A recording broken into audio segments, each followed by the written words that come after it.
తమిళనాడును ఇప్పట్లో వర్షాలు వదిలేటట్లు కనిపించడం లేదు. మొన్నటి వరకు చెన్నైని అతలాకుతలం చేసిన భారీ వానలు ప్రస్తుతం దక్షిణ తమిళనాడును ముంచెత్తుతున్నాయి. తూత్తుకుడి, టెన్కాసి, తిరునల్వేలి జిల్లాల్లో నిన్నటి నుంచి ఏకధాటిగా వర్షాలు కురుస్తున్నాయి. టెన్కాసిలో జలపాతానికి వరద ఉధృతి పెరిగింది. దక్షిణ తమిళనాడులోని పలు ప్రాంతాల్లో రోడ్లన్నీ జలమయమయ్యాయి. నడుంలోతు నీళ్లు చేరి తీవ్ర ఇబ్బందులు పడుతున్నారు జనం. ఇళ్లలోకి వాన నీరు చేరి అవస్థలు పడుతున్నారు. ఇవాళ భారీ వర్షాలు కురుస్తాయని హెచ్చరించింది వాతావరణ శాఖ. దీంతో ప్రభుత్వం స్కూల్, కాలేజీలతో పాటు బ్యాంకులు, ప్రైవేట్ సంస్థల ఆఫీసులకు సెలవు ప్రకటించింది.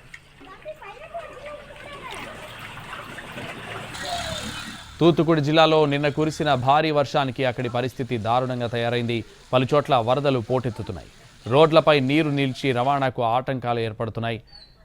దక్షిణ తమిళనాడులోని జిల్లాలతో పాటు దక్షిణ కేరళ, లక్షద్వీప్లోనూ భారీ వర్షాలు కురుస్తాయని వాతావరణ శాఖ తెలిపింది.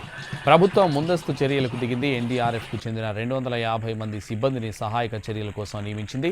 బంగాళాఖాతంలో ఆవర్తన ప్రభావంతో తమిళనాడు వ్యాప్తంగా వర్షాలు కురుస్తాయని వాతావరణ శాఖ హెచ్చరించింది. మరోవైపు సముద్ర తీరంలో మత్స్యకారులు వేటకు వెళ్లొద్దని సూచించారు అధికారులు.